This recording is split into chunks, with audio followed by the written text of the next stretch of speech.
하나님의 뜻을 알고 하나님의 뜻에 순종하는 사람이 충성된 사람이요 좋은 믿음의 사람입니다. 성경에 나오는 충성된 사람들, 칭찬받았던 좋은 믿음의 사람들은 그들이 하나님의 뜻을 알고 그 하나님의 뜻에 순종하며 하나님의 뜻을 따라 살았던 사람인 것을 알 수 있습니다. 오늘 본문은 우리를 향한 하나님의 뜻이 무엇인지를 가르쳐주고 있습니다. 오늘 본문을 통해서 하나님의 뜻을 깨닫고 그 뜻에 충성하고 순종함으로 하나님 앞에 칭찬받는 좋은 성도들 될 수 있기를 바랍니다. 데살로니가 전서를 함께 나누면서 1장으로부터 3장까지의 말씀을 전했는데 데살로니가 전서 1장 1절에서 3장 마지막 절까지 내용은 데살로니가 교회가 환난 가운데도 믿음을 잘 지킨 것에 대하여 칭찬하고 그들의 신앙을 격려하는 그런 내용이었습니다. 이제 4장에서부터 마지막 장까지는 데살로니가 성도들에게 성도로서 마땅히 지켜야 될 본분에 대해서 말하고 성도는 어떻게 살아야 되는가 하는 성도로서의 거룩한 삶에 대해서 말하고 있습니다. 다시 말하면 그리스도인이 지켜야 될 그리스도인의 행동 규칙에 대해서 말하는 것이다 말할 수 있습니다. 그 중에서 오늘 본문은 성도로 하여금 거룩한 삶을 살 것을 요구하는 내용입니다. 바울 당시 로마가 다스리던 헬라 세계는 윤리적으로 도덕적으로 굉장히 타락해져 있었습니다. 특별히 성적인 타락이 극에 달하고 있던 시대였다고 말할 수 있습니다. 바울은 이런 환경 속에 살던 그리스도인들이 세상의 유혹에 넘어져 세상 사람처럼 더럽혀지지 아니하고 하나님의 거룩한 백성다운 거룩함을 지킬 것을 원해서 그들에게 구별된 거룩한 삶을 살 것을 요구하고 있는 것입니다. 먼저 본문은 성도에게 하나님의 기쁘시게 하는 삶에 힘쓸 것을 가르치고 있습니다. 1절 말씀을 같이 한번 읽습니다. 1절을 읽습니다. 그러므로 형제들아 우리가 끝으로 주 안에서 너희를 구하고 권면하노니 너희가 마땅히 어떻게 행하며 하나님을 기쁘시게 할 수 있을지를 우리를 배웠으니 곧 너희가 행하는 바라 더욱 많이 힘써. 성도는 거룩한 삶을 살아야 하는 가장 중요한 이유는 거룩한 삶이 하나님을 기쁘시게 하는 것이기 때문이다. 이렇게 말하고 있습니다. 성도란 하나님을 기쁘시게 하는 일에 힘쓰는 사람들입니다. 하나님의 은혜를 아는 사람은 하나님을 기쁘시게 하는 삶을 살아야 됩니다. 사람들이 은혜를 알지 못하면 자기 유익을 위해서 신앙생활을 하거나 아니면 의무감에서 신앙생활을 할 수밖에 없습니다. 그러나 하나님의 사랑을 깨닫고 하나님의 은혜를 알게 되면 우리의 신앙의 목표와 우리 신앙의 그런 초점을 하나님을 기쁘시게 하는 데 둘 수 있습니다. 왜냐하면 우리를 죄에서 구원하셔서 하나님의 자녀 삼으시고 이 세상 사는 동안과 영원히 우리와 함께 계시며 우리를 도우시고 은혜 베푸셔서 복 주시는 하나님인 것을 우리가 알게 되므로 그 하나님 앞에 감사할 수밖에 없고 그 하나님을 기쁘시게 하는 삶을 살 수밖에 없기 때문에 그렇습니다. 우리가 어떻게 하면 하나님을 기쁘시게 할 수 있는 삶을 살 수 있습니까?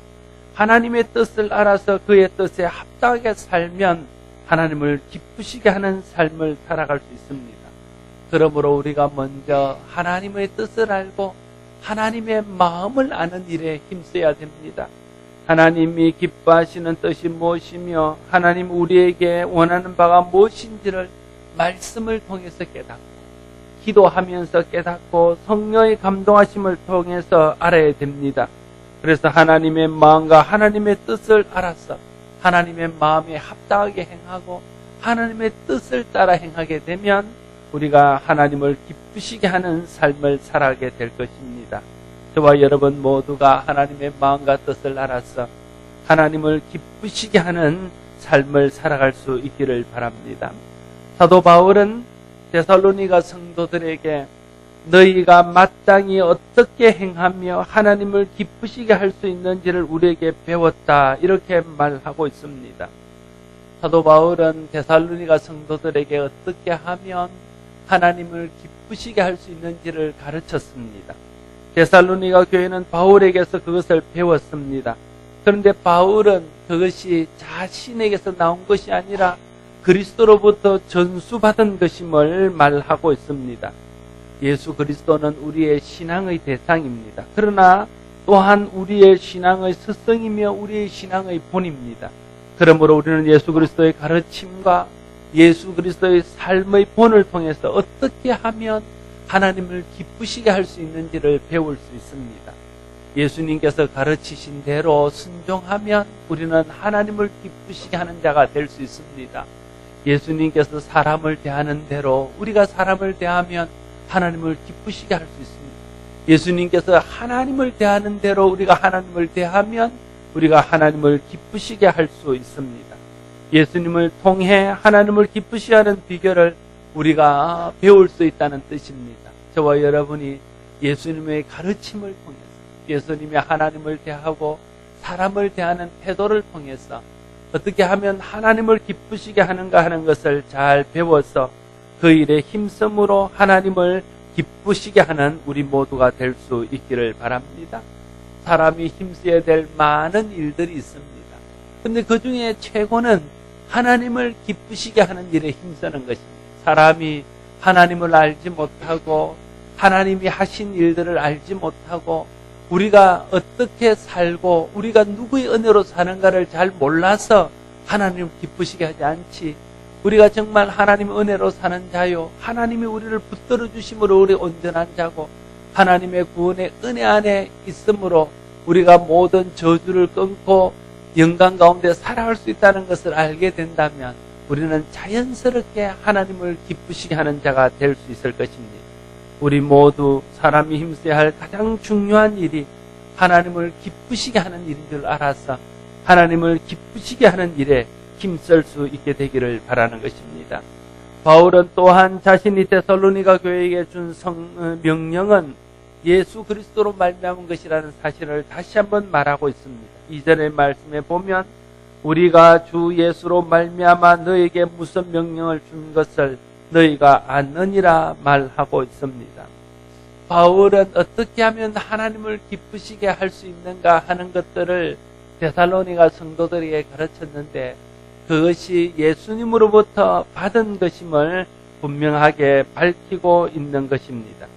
바울은 성도들을 권면하거나 가르칠 때에 자기의 생각이나 자기의 지식이나 자기의 상식으로 하지 않았습니다. 철저히 예수 그리스도로부터 배운 바로 그들을 교훈하며 예수 그리스도로부터 깨달은 바로 그들을 가르쳤습니다. 그래서 바울의 가르침은 바울의 가르침이 아니라 예수 그리스도의 가르침이었습니다. 바울의 가르침과 교훈이 능력이 있고 바울의 가르침과 교훈을 통해서 좋은 열매가 맺었던 이유가 바로 거기에 있는 것입니다.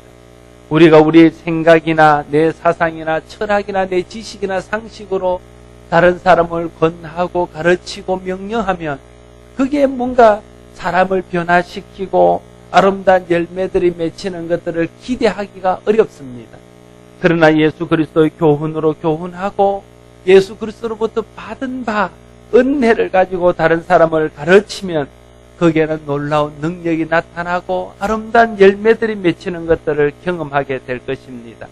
우리가 누구를 가르치고 교훈하든지 예수 그리스도로부터 받은 바 은혜와 교훈과 그 배우심을 따라서 가르치고 권면함으로써 우리의 권면이 능력이 있고 우리의 가르치는 것에 아름다운 열매가 나타낼 수 있기를 바랍니다. 바울이 데살로니가 교회 성도들에게 준 예수 그리스도로부터 받은 명령은 무엇입니까? 3절로부터 6절까지의 말씀을 다시 한번 같이 읽겠습니다. 하나님의 뜻은 이것이니 너희의 거룩함이라 곧 음란을 버리고 각각 거룩함과 존귀함으로 자기 안에 대할 줄을 알고 하나님을 모르는 이방인과 같이 세욕을 따르지 말고 이는 우리가 너희에게 미리 말하고 증언한 것과 같이 이 모든 일에 주께서 신원하여 주심이라. 바울이 데살로니가 성도들에게 교훈하고 가르친 하나님의 뜻은 3절 말씀에 하나님의 뜻은 이것이니 라는 말로 시작하면서 그것은 너희의 거룩함이라 말하고 있는 것을 보게 됩니다. 성도들을 향한 하나님의 뜻은 거룩함입니다. 거룩이 하나님의 뜻입니다. 성도란 무엇입니까? 성도란 거룩한 물이라는 뜻입니다. 성도의 신분은 거룩입니다. 성도는 거룩해야 됩니다. 거룩할 때 성도는 성도답고 거룩할 때 우리는 진정한 의미의 성도가 될 수 있습니다. 성도는 왜 거룩해야 합니까? 성도는 왜 거룩합니까? 몇 가지 차원에서 성도가 거룩한 이유들을 우리가 알아야 됩니다. 첫째는 하나님이 우리를 선택하셨기 때문에 우리는 거룩합니다. 죄가 만연한 세상 가운데 죄와 또 죄의 저주 아래 살아가는 사람들 중에서 우리를 특별히 구별하여 우리를 택하여 주셨습니다. 하나님이 우리를 구별하여 부르셨기 때문에 우리는 거룩한 백성인 것입니다. 그런 의미에서 성도는 거룩합니다. 또한 하나님이 우리를 부르셨을 뿐 아니라 예수 그리스도의 십자가의 은혜로 우리의 죄를 속죄하여 주시고 우리를 거룩하다 칭의하여 주셨기 때문에 우리는 거룩합니다. 예수 그리스도로 말미암아 우리의 모든 죄사함을 받은 사람들은 이제 죄에서 떠나 하나님의 거룩한 백성이 될 수 있습니다. 성도란 예수 그리스도의 보혈로 죄사함 받은 사람들이기 때문에 우리는 거룩한 사람들입니다. 또한 성도는 성령의 거룩하게 하심 때문에 거룩합니다. 성령께서 성도 속에서 역사하시며 성도를 계속해서 거룩하게 하십니다. 그러므로 성도는 이 하나님의 선택하심과 또 속죄와 칭의와 성령의 거룩하게 하심을 따라서 우리의 거룩함을 지켜야 됩니다. 성도는 거룩하게 살 때에 성도답고 성도의 신분에 합당한 삶을 살아갈 수 있습니다. 그래야 성도에게 기대하는 열매를 기대할 수 있습니다. 성도를 통해서 이루고자 하는 하나님의 뜻을 이룰 수 있습니다. 성도를 통해서 하나님께 영광이 되고 우리의 삶이 하나님의 거룩한 은혜와 축복 가운데 있게 되어질 수 있습니다. 그러므로 우리는 하나님의 뜻을 따라서 거룩하게 된 자라는 것을 기억하고 우리의 이 거룩함을 지키기 위해서 힘써야 되고 우리의 거룩함을 해하는 모든 것들과 싸워서 그것을 물리치고 거룩함을 지켜나가야 할 것입니다. 여러분, 거룩은 무엇입니까? 거룩은 구별입니다. 구별은 두 가지 차원에서 구별이 있어야 됩니다. 첫 번째 구별은 하나님과 우리가 구별되어야 됩니다. 하나님과 피조물은 구별되어져야 됩니다. 그런데 사람들이 자신이 피조물이라는 사실을 망각하고 마치 하나님처럼 행세하며 하나님께 돌려야 될 영광을 자신들에게로 돌려서 자신들이 받기를 좋아합니다. 이것이 타락입니다. 거룩은 하나님을 하나님 되게 하며 인간이 하나님이 지으신 피조물임을 알고 우리를 지으신 하나님을 공경하고 그분을 경외하는 것, 그것이 피조물의 마땅한 도리요, 그렇게 사는 것이 하나님과 구별된 삶을 사는 것입니다. 우리가 거룩한 하나님의 백성이 되기 위해서는 먼저 우리가 하나님이 지으신 피조물인 것을 알고 하나님을 하나님 되게 하고 또 우리가 피조물로서의 위치와 자리를 지키게 될 때에 우리는 구별된 거룩한 백성이 될 수 있을 것입니다. 또한 거룩은 세상과 구별된 삶을 사는 것입니다. 말씀드렸듯이 우리가 거룩한 이유는 하나님이 우리를 세상에서 불러내어서 하나님의 거룩한 백성 삼아 주셨기 때문에 그렇습니다. 그래서 우리는 하나님이 세상에서 구별하여 뽑은 사람들이기 때문에 세상과 구별된 삶을 살아야 됩니다. 특별히 오늘 본문은 세상과 구별된 성도의 거룩한 삶에 대해서 말하고 있습니다. 특별히 오늘 본문에서 강조하는 바는 성적인 타락을 경계하라는 것입니다. 본문에 말하기를 음란을 버리고 각각 거룩함과 존귀함으로 자기 안에 대할 줄을 알고 하나님을 모르는 이방인과 같이 세욕을 따르지 말고 이 일의 분수를 넘어서 형제를 해하지 말라 말하고 있는 것을 보게 됩니다. 첫 번째, 우리가 거룩하여 구별된 삶을 살기 위해서는 음란을 버려야 합니다. 처음 시작하면서 말씀드렸지만은 바울 당시 헬라 사회는 성적으로 굉장히 문란했습니다. 그 중에서도 이 고린도와 이 데살로니가 지방이 특히 성적으로 더 타락한 도시였습니다. 그래서 성도들조차 그런 문화 속에, 그런 풍조 속에 살다 보니까 성적인 타락에 대해서 좀 무감각하고 그러한 문제에 대해서 심각성을 인식하지 못하고 살았습니다. 그래서 바울은 거룩함이 하나님의 뜻이며 음란을 버리는 것이 하나님의 뜻임을 그들에게 강조하여 말하고 있는 것입니다. 오늘의 시대도 음란에 대해서 무감각한 듯합니다. 음란을 죄로 여기지 않는 것 같은 분위기입니다. 마치 바울 당시 헬라 세계처럼 음란이 만연한 세상 속에 우리가 살고 있습니다. 그래서 성도들조차 음란에 대해서 별로 심각하게 느끼지 못하는 것 같습니다. 그러나 여러분 기억하십시오. 음란을 버리고 거룩해지는 것이 하나님의 뜻입니다. 그것이 하나님을 기쁘시게 하는 일입니다. 마음으로부터 음란을 버리고 우리 삶 깊숙이까지 들어와 있는 음란을 버려야 합니다. 그것이 하나님을 기쁘시게 하는 거룩한 성도가 되는 첫 번째 길입니다. 두 번째는 각각 거룩함과 존귀함으로 자기 아내를 대하라 말하고 있는 것입니다. 이것은 성적인 관계는 합법적인 결혼을 통해서만 허락된 것이라는 사실을 말하는 것입니다. 결혼 관계 이외의 모든 성적인 접촉은 다 불법이며 죄악입니다. 각각 거룩함과 존귀함으로 자기 아내를 대하라는 말은 오직 자기 아내 외에는 어떤 명목으로도 어떤 이유로도 어떤 대상도 성의 대상이 될 수 없음을 말하고 있는 것입니다. 물론 아내 역시 그렇습니다. 자기 남편 외에는 어떤 형태의 성적인 관계도 용인될 수 없는 것입니다. 오직 결혼을 통해서 맺어진 부부 사이 외에는 어떤 성적 관계도 허락되지 않았음을 우리가 알아야 됩니다. 그것이 하나님의 뜻이요, 그것을 지키는 것이 거룩함을 지키는 것입니다. 이것이 거룩함과 존귀함으로 자기 배우자를 대하는 것입니다. 하나님이 기뻐하시는 뜻은 배우자를 거룩함과 존귀함으로 대하는 것입니다. 오직 하나님께서 허락하신 배우자만을 사랑의 대상으로 삼고 그 외에 일체의 관계를 멀리하는 것이 배우자를 거룩하고 존귀하게 대하는 것입니다. 저와 여러분 모두가 배우자를 거룩함과 존귀함으로 대함으로써 하나님을 기쁘시게 하는 거룩한 성도가 될 수 있기를 바랍니다. 또한 세 번째는 하나님을 모르는 이방인과 같이 세욕을 따르지 말라고 말하고 있습니다.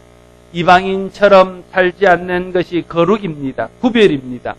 세욕을 쫓는 것은 하나님을 모르는 이방인이나 하는 일인 것을 오늘 본문은 말합니다.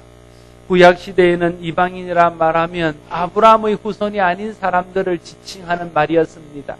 그러나 신약시대에는 이방인이라 부르는 것은 예수님을 모르는 사람들을 지칭하는 말입니다. 오늘도 믿음 안에서 이방인이란 예수님을 알지 못하는 사람들을 말합니다. 이들은 하나님을 모르기 때문에 세상의 음란한 풍조를 쫓아가고 그러한 것들을 꺼리낌 없이 행합니다. 세상 사람들은 자기 아내를 두고도 바깥에서 엉뚱한 일을 하는 것을 마치 무슨 능력이나 되는 것처럼 자랑합니다. 심지어 요즘은 아내들도 자기 남편 몰래 바깥에 애인을 둔 것을 자기의 능력인 것처럼 자랑합니다. 그건 능력이 아니고 그건 부끄러운 일이고 그건 죄악입니다. 얼마 전에 모 방송 이 모든 사람들이 보는 공중파에서 여러분이 알겠지만 신모 영화 배우가 나와서 음모 아내가 있음에도 불구하고 자기가 사랑했던 여인이 있었고 지금도 그 여인을 사랑하고 또 지금은 다른 여인이 있다. 이런 이야기를 공개적으로 하는 것을 보았습니다. 그러면서 그것을 아름답게 포장해서 자기의 사랑이 어떻고 이렇게 이야기하는 것을 보면서 참 한심하다는 생각이 들었습니다. 이 세상 풍조입니다. 하나님을 알지 못하는 사람은 하나님을 모르기 때문에 세상의 더러운 것을 부끄러워할지 모릅니다. 그것을 두려워할지 모릅니다. 하나님을 모르는 것이 그러므로 부정과 타락의 근원입니다. 역으로 말하면 하나님을 아는 것이 거룩함의 기본입니다. 하나님을 믿음으로 경험하여 알면 부정과 타락에 머물 수 없습니다. 하나님께서 죄악을 얼마나 싫어하시는지를 알게 되기 때문입니다. 죄악은 하나님께서 반드시 심판한다는 것을 알게 되기 때문입니다. 하나님이 기뻐하시는 뜻이 거룩함이라는 것을 알게 되기 때문입니다. 나는 여러분들이 하나님을 알므로 오늘 세상 사람들 사이에 만연한 이런 세욕을 멀리하고 거룩함을 지킬 수 있는 저와 여러분 모두가 될 수 있기를 바랍니다. 또한 네 번째는 분수를 넘어서 형제를 해하지 말라 말하고 있습니다. 자기의 분수나 본분을 망각하고 분수에 지난 행동을 하면 그것은 자신에게 해가 될 뿐 아니라 다른 사람에게도 해가 된다는 것입니다. 하나님을 아는 사람은 자기의 분수를 알고 자기의 본분을 알게 됩니다. 그래서 분수와 본분을 지킵니다. 그러나 하나님을 알지 못하는 사람들은 자기의 분수와 본분을 뛰어넘는 행동을 하게 되는 것입니다. 우리가 그리스도 안에서 자기의 본분과 분수를 알아야 됩니다. 그리고 그 본분과 분수를 지켜야 됩니다. 그래야 하나님께 영광이 되고 다른 사람들을 이롭게 하고 자기 자신에게도 유익이 될 수 있습니다. 특별히 오늘 본문은 앞에 성적인 타락을 경계하라 이렇게 말하면서 이 모든 일의 본분을 지키는 것이 형제를 해하지 않는 것이다 이렇게 말하고 있습니다. 당시에 고린도 교회나 또 다른 교회들에는 교회 안에서 성도들끼리 그런 음행이 있었다는 거예요. 엄연히 아내가 있고 엄연히 남편이 있는데도 성도들 간에 그런 일들이 있었다는 거예요. 그것은 자기를 해하고 자기 가정을 해할 뿐 아니라 그 상대방을 해하는 것임을 말하고 있는 것입니다. 그래서 그건 자기의 분수를 넘어서는 자기의 본분을 망각하는 것입니다. 그리스도 안에서 자기의 본분과 분수를 망각하게 되면 자기의 가정을 망치고 자기를 망치고 다른 사람들을 망치게 되는 것이죠. 그리스도 안에서 자기의 본분과 분수를 지키는 성도들이 되기를 바랍니다. 자기 분수를 지키는 것이 거룩함을 지키는 것이고 자기를 지키는 것이고 가정을 지키는 것이고 다른 사람을 해롭게 하지 않는 것이고 하나님을 기쁘시게 하는 뜻을 따르는 것임을 기억해야 할 것입니다. 성도란 하나님께 부름받은 사람들입니다. 하나님께서 우리를 부르실 때는 그 부르신 뜻이 있습니다. 그 뜻이 무엇입니까? 7절에 다시 한번 그 뜻을 말합니다. 하나님이 우리를 부르시면 부정하게 하심이 아니요 거룩하게 하십니다. 하나님의 뜻, 하나님의 부르심의 이유는 우리를 거룩함에 두기 위해서라고 말하고 있는 것입니다. 하나님께서 우리를 부르시면 부정함에 있지 아니하고 거룩함에 있습니다. 부정에서 떠나서 거룩하게 되는 것이 하나님의 뜻입니다. 부정에서 떠나서 거룩하게 된 사람이 하나님의 부르심에 합당한 사람입니다. 그러므로 우리가 부정함에서 떠나기 위해서 애써야 합니다. 그리고 거룩함을 더딛기 위해서 애써야 됩니다. 어떻게 부정함을 떠날 수 있습니까? 죄를 멀리하고 죄를 회개하고 죄를 미워하고 죄를 싫어하는 것이 부정함에서 떠나는 길입니다. 우리가 내 의지를 활용하고 내 믿음을 활용하고 내 감정을 활용해서 아니라고 부정하고 그것을 내가 내 마음에서부터 내 삶에서 밀어내는 것, 그것이 우리가 해야 될 부정함에서 떠나는 일들입니다. 뿐만 아니라 하나님 앞에 도움을 구하고 성령의 도움을 구하며 하나님이 부으시는 거룩한 은혜들을 계속해서 드리게 될 때에 내 속에 거룩함이 커지면 커질수록 내 속에서 부정한 것들, 더러운 것들이 떠나게 되어지는 거예요. 어둠이 있는 곳에 빛이 들어가면 그 어둠이 물러가는 것처럼 우리 속에 하나님의 거룩함으로 채워질 때에 우리 속에 있는 어둠과 부정함과 더러운 것들이 떠나갈 수 있습니다. 그래서 소극적으로는 부정한 것에 떠나기 위해서 애쓸 뿐 아니라 적극적으로는 우리 속 사람을 하나님의 거룩함으로 채우기 위해서 은혜 받는 자리, 기도하는 자리, 말씀 듣는 자리, 성령의 감동 있는 자리로 계속해서 나와서 그 은혜 더딛기를 힘써야 될 것입니다. 그럴 때에 우리가 부정함에서 떠나고 거룩함 가운데 가게 되어서 하나님이 우리를 부르신 부르심의 목적에 합당한 사람이 되고 그래서 하나님을 기쁘시게 하는 삶이 되어질 것입니다. 바울은 결론적으로 엄난을 버리고 체격을 쫓지 말며 하나님의 뜻을 따라 거룩하게 되어서 하나님을 기쁘시게 해야 될 이유에 대해서 말하고 있습니다. 8절 말씀을 같이 한 번 더 읽습니다. 8절입니다. 그러므로 저버리는 자는 사람을 저버림이 아니요 너희에게 그의 성령을 주신 하나님을 저버립니다. 바울이 받은 교훈은 바울 자신의 교훈이 아니라 그리스도로부터 받은 교훈입니다. 그리스도의 교훈은 그리스도께서 하나님으로부터 받은 교훈입니다. 그래서 바울의 교훈은 그리스도의 교훈이면서 동시에 하나님의 교훈입니다. 그러므로 바울의 교훈을 저버리는 것은 바울을 저버리는 것이 아니라 예수 그리스도를 저버리는 것이요 하나님을 저버리는 것이라고 오늘 본문은 말하고 있는 것입니다. 오늘도 설교자를 통해서 교사들을 통해서 혹은 말씀을 가르치며 전하는 자들을 통해서 주시는 성경적인 교훈은 사람의 교훈이 아니라 그리스도의 교훈이요 다시 더 나아가서는 하나님의 교훈입니다. 그러므로 하나님께서 사람들을 통해 주시는 성경의 교훈을 저버리는 것은 그 사람을 저버리는 것이 아니라 그리스도를 저버리는 것이요 그 말씀을 주신 하나님을 저버리는 것입니다. 그래서 우리는 누가 하나님 말씀을 전하고 누가 하나님의 뜻을 가르치든지 그 말씀을 듣고 그 말씀에 순종해야 됩니다. 그것이 하나님의 뜻을 저버리지 않고 그리스도를 저버리지 않는 일이기 때문에 그렇습니다. 사랑하는 성도 여러분, 우리는 하나님의 택함받은 거룩한 성도요 거룩한 하나님의 자녀입니다. 그러므로 우리는 거룩한 성도요 자녀다운 삶을 살아야 합니다. 그래야 하나님을 기쁘시게 하고 하나님의 뜻을 이루며 많은 사람들 가운데 하나님의 거룩한 은혜를 끼칠 수 있을 것입니다. 우리를 향하신 하나님의 기뻐하신 뜻은 거룩함입니다. 음란을 버리고 더러운 욕망을 쫓지 말아야 합니다. 거룩한 가운데 행해야 합니다. 이것이 우리를 구원하신 하나님을 기쁘시게 하는 것이고 하나님께 영광을 돌리는 것입니다.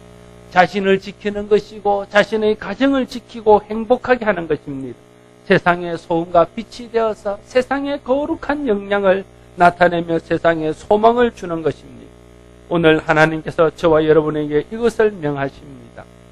우리 모두 다 하나님의 뜻이 거룩함에 있는 줄로 알고 우리 속에 있는 거룩을 향한 모든 더러운 것들을 멀리하고 또 그것을 하나님 앞에서 회개하고 성령의 도우심을 따라서 그것이 떠나가기를 구하고 하나님의 거룩함으로 날마다 체험받기를 원해서 우리가 거룩한 하나님의 자녀로서 하나님 앞에 섬으로 하나님을 기쁘시게 하며 세상의 소금과 빛의 역할을 잘 감당할 수 있는 우리 모두가 될 수 있기를 바랍니다.